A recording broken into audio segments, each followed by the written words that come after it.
आणि जी सर्वात वेगळी गोष्ट मला इथे जी वाटली ती होती कॉन्टेंट क्रिएशन. इथे कॉन्टेंट क्रिएट होत होता आणि मी तो फॉलो पण करत होतो इंस्टाग्राम पेजवरती. कोर्सचा एक्सपिरियन्स खूप छान होता. ऋषी सर इंटरनॅशनल एक्सपर्ट ट्रेनर्स आहेत आणि ते त्या पद्धतीने गाईड करतात. काही आपले प्रश्न असतील तर ते पर्सनली पण आपल्याला अवेलेबल राहतात.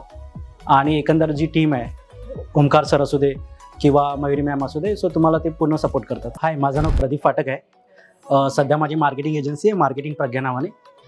आणि त्याच्या अगोदर मी स्पर्धा परीक्षेचे माझे क्लास चालवत होतो. डिजिटल मार्केटिंग, कारण मला मार्केटिंगमध्ये इंटरेस्ट होता आणि मी आता पाहिलं की माझा स्वतःचा व्यवसाय होता.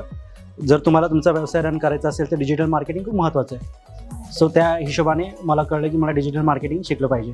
मी खूप बऱ्याच क्लासचा स्टडी केलेला आणि जी सर्वात वेगळी गोष्ट मला इथे जी वाटली ती होती कॉन्टेंट क्रिएशन. इथे कॉन्टेंट क्रिएट होत होता आणि मी तो फॉलो पण करत होतो इंस्टाग्राम पेजवरती. सो कॉन्टेंट क्रिएशन माझ्यासाठी खूप इम्पॉर्टंट होतं आणि त्यामुळे मी इथे क्लाससाठी आलेलो. कोर्सचा एक्सपिरियन्स खूप छान होता. ऋषी सर इंटरनॅशनल एक्सपर्ट ट्रेनर्स आहेत आणि ते त्या पद्धतीने गाईड करतात. काही आपले प्रश्न असतील तर ते पर्सनली पण आपल्याला अवेलेबल राहतात. आणि एकंदर जी टीम आहे, ओमकार सर असू दे किंवा मयुरी मॅम असू दे, सो तुम्हाला ते पूर्ण सपोर्ट करतात. सध्या मी माझी मार्केटिंग एजन्सी ऑलरेडी चालू केली आहे. सो माझा फोकस आहे की माझी मार्केटिंग एजन्सी चांगल्या पद्धतीने क्लायंट्सना रिझल्ट देईल.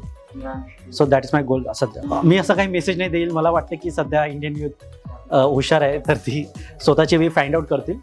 आणि सध्या डिजिटल मार्केटिंग असू दे किंवा यूट्यूब असू दे, सो त्यांच्याकडे खूप सारे ऑप्शन आणि ऑपॉर्च्युनिटीज अवेलेबल आहेत जे यापूर्वी कधीही नव्हत्या.